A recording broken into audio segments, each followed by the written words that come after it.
عنفوان شباب چڑھتا ہوا خون، ہزاروں امنگیں ہزاروں ارمان دل میں لیے ہوئے، لبے راہ چلتا ہوا ایک اللہ کا بندہ، ایک گاڑی کے ایکسیڈنٹ کے ذریعے اس کی روح پرواز کی، اس کی روح رب پاک کی بارگاہ میں پہنچ گئی۔ میری اور آپ کی زندگی بھی اسی طریقے سے نہ جانے کس گلی کے کسی نکڑ پہ رب کی بارگاہ میں پہنچ سکتی ہے۔ اس لیے میں نے اور آپ نے اللہ رب العالمین کو یاد رکھنا ہے۔ میں اور آپ آج قبرستان آئے ہیں، اس شہر خاموشاں ہیں۔ جس طریقے سے کوہریوں کی، مہروں کی، راجڑوں کی، جنجوں کی، بھائیوں کی بستیاں بسی ہوئی ہے، اسی طریقے سے یہ شہر بسا ہوا ہے۔ لیکن آپ چل رہے ہیں تو کیا آپ کو کانٹے نہیں لگ رہے؟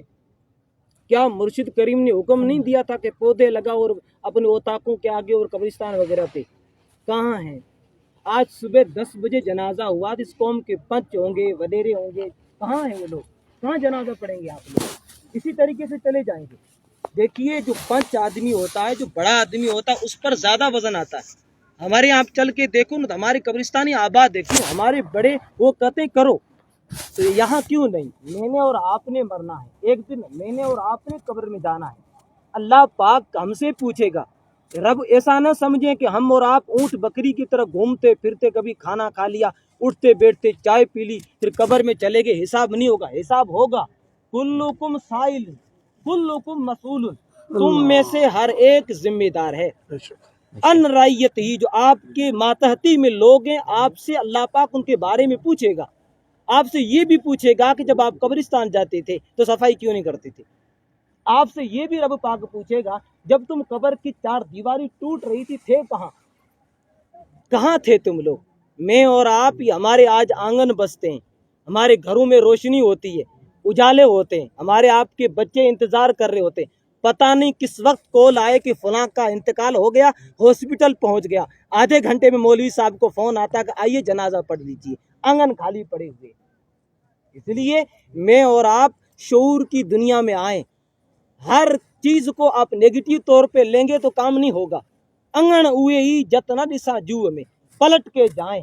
آج کوہری صاحب کے گھر پہ آنگن ان کا، گھر ان کا، وڈیرائی پنچائی سب کچھ تھی، کہاں ہیں وہ؟ میں کروڑوں روپے چندہ کر کے جماعت کے پاس سے لا کے دیتا ہوں، لاؤ کوئی روح کو پلٹا کے واپس کے لاؤ۔ ہے کسی میں دم؟ اذا جاء اجل، قرآن کہتا ہے میرے بندے، جب روح نکلنے کا وقت آتا ہے، اجل آتا ہے، وقت مقررہ آتا ہے، لا یستأخرون ساعۃ ولا یستقدمون، نہ ایک سیکنڈ آگے ہو سکتا ہے، نہ ایک سیکنڈ پیچھے ہو سکتا ہے۔ میری اور آپ کی جنازہ بھی ہوگا، میرا اور آپ کا جنازہ اٹھایا جائے گا، یہی اٹھانے والے ہوں گے جو ہمارے ساتھ اٹھتے بیچتے، ہمارے آنگن غیر آباد ہو جائیں گے۔ ہمارے گھر، ایک آج ویڈیو چل رہا تھا، ایک شخص کا آنگن ہے، ویڈیو بنایا جا رہا، 100 سال پرانی اس کی حویلی ہے۔ اس میں جو بنا رہا تھا وہ کہہ رہا تھا کہ 100 سال پہلے اس قوم کا پنچ یہ تھا، آج اس کی اولاد میں، اس کے خاندان میں کوئی نہیں بچا، آج اس کی حویلی غیر آباد پڑی ہوئی ہے۔ یہ شکستہ قبریں آپ نہیں دیکھتے، یہ ٹوٹی ہوئی قبریں آپ نہیں دیکھتے۔ جب بارش کا موسم آیا تھا، بارش آئی تھی، قبریں ٹوٹی گئی تھی، کسی نے مڑ کے دیکھا تھا قبر کون سی ٹوٹی ہوئی؟ کوئی ایک گیا ہوگا جس نے فون کیا ہوگا اپنے گاؤں کی قبریں ٹوٹ گئی، تو کوئی نہ آیا ہوگا۔